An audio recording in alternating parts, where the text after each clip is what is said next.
Sveiki. Labas. Esame plataus profilio statybininkai, statybų pjūvis komanda. Aš esu Julius. Aš esu Laimis. Dirbame statyboje ne vienerius metus ir nusprendėme sukurti video blogą apie mūsų veiklą statyboje.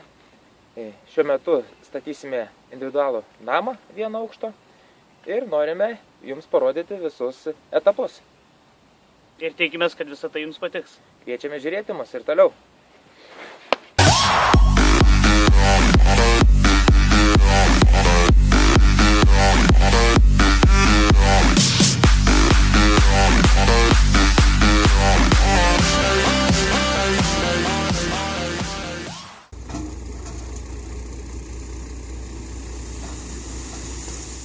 Vos tik atšilus orams, sukubame ruoštis statyboms. Visų pirma, atsivežėme smėlio ir užpylėme juo pamatus. Smėlį stumdė ir lygino vikšrinis krautuvas. Pasirinkome šią techniką todėl, kad vis dar ankstyvas pavasaris ir gruntas yra drėgnas bei šlapias. Ratinė technika tokiame grunte strigtų ir žymiai sumažėtų darbo efektyvumas. Tuo pačiu išvežėme grunto perteklių, kuris liko po sklypo formavimo.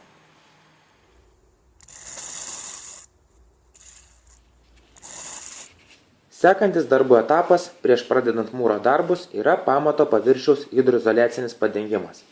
Statybinių šukų pagalba tepame ir gerai įtriname bituminę mastiką ir ant viršaus vyniuojame ruloninį hidroizoliacijos paklotą.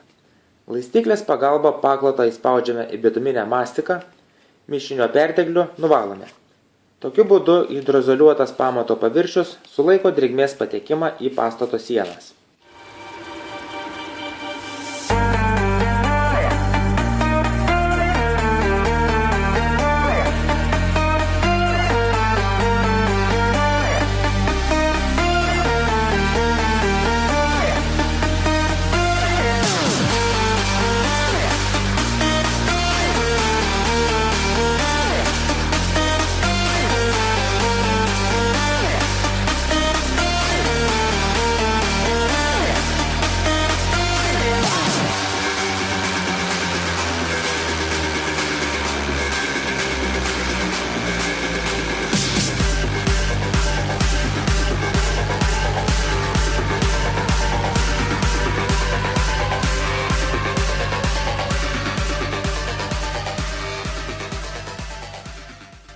Prieš pradedant darbus, pirmiausia reikia susikurti darbo aikštelę.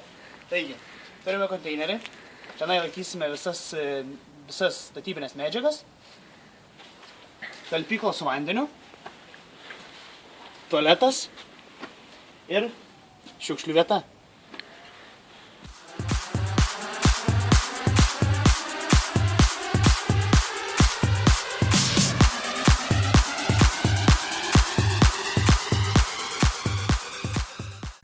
Pirmoje vietoje, kai susitvarkėme sklypą, atsivežėme blokelius, atliekame kampų matavimus. Patikrinti, ar pamatas yra padarytas teisingai, ar per daug nėra iškrypusios įstrižainės. Pradedam nuo kampų sudėliojimo be skiedinio.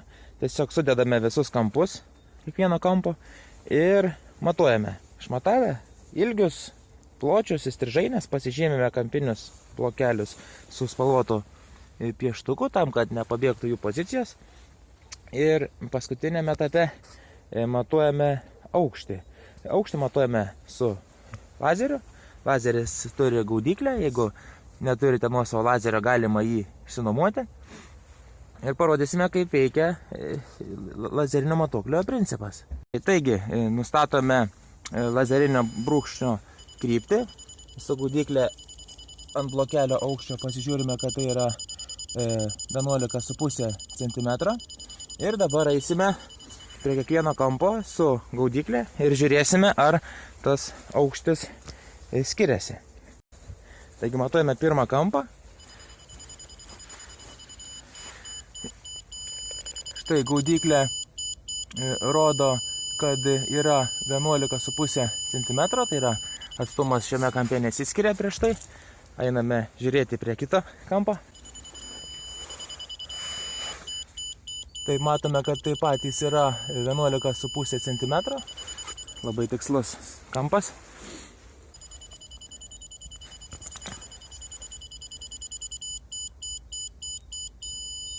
Tai matome, kad šis kampas yra 12 cm, tai reiškia, kad pusę centimetro jis yra žemiau.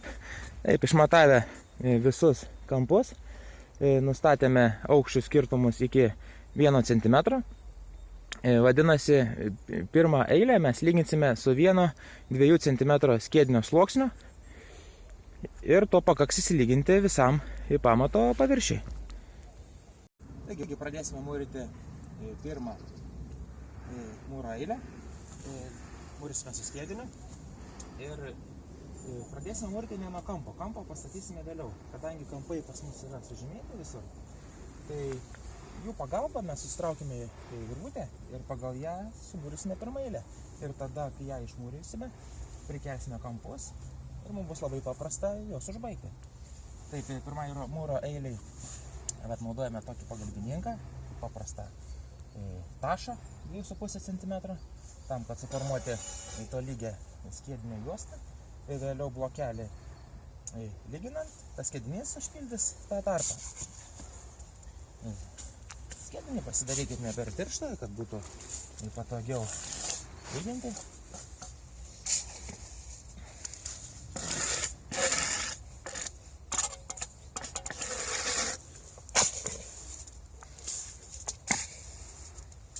Nebijokite pritaškyti, vėliau skiedinį surinkti.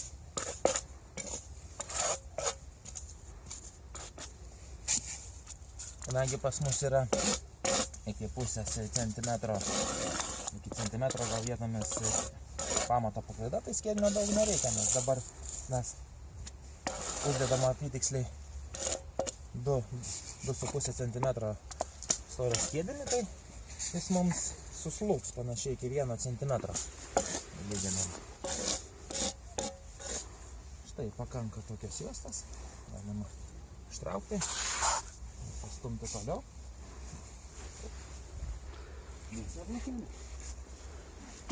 Blokelis turi špuntą, vadinkim taip, ir mes jį tolygiai padedam. Atkreipiam dėmesį į virvutę, kad būtų šioks toks tarpelis. Nuėjame trumpą gulšiuką. Matome, dabar yra blokelio padėtis nelygi. Pažiūrime šią padėtį. Ji taip pat rodo, kad blokelį reikės lyginti. Lyginam su guminio plaktuko pagalba, lengvai smūgiais. Ir blokelis iš karto pradeda sėsti ant skiedinio. Štai matom, šią poziciją jau turime beveik lygę. Pažiūrime šoninę poziciją. Šoninė pozicija rodo, kad dar reikia lyginti. Kalant matome, kaip skiedinys lenda po blokelio ir užpildo pilnai visus tarpas. Štai, matome, kad pozicija yra išlyginta. Patikriname horizontalę, viskas, mūsų blokelis išlygintas. Išlyginusi blokelį, patarčiau šiek tiek atitraukti skiedinį, nes lyginant kitą blokelį, tas skiedinys bus pristumiamas ir taip atitraukus skiedinį, kai uždėsime blokelį, skiedinys netitrauks blokelio įleisdamas į tarpą. Rekomenduoju atitraukti 3 cm ir to tikrai turėtų pakakti.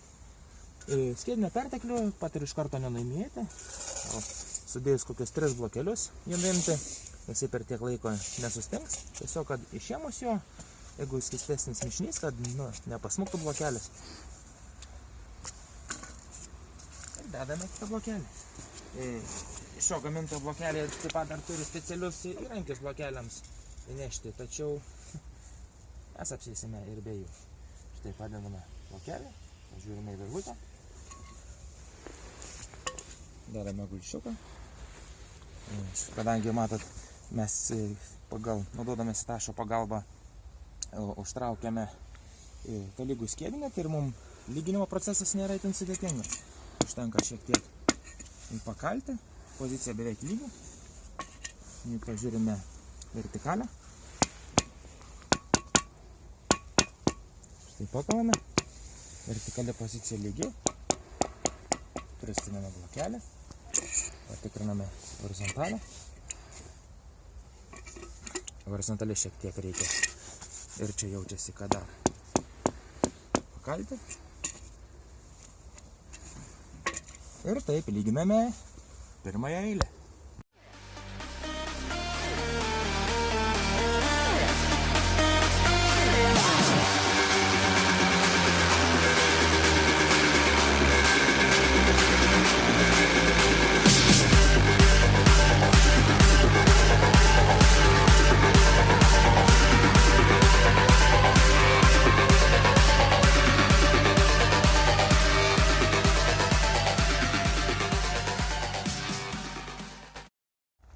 Šiandien baigėme beveik pirmą eilę ir rytoj tęsime darbus.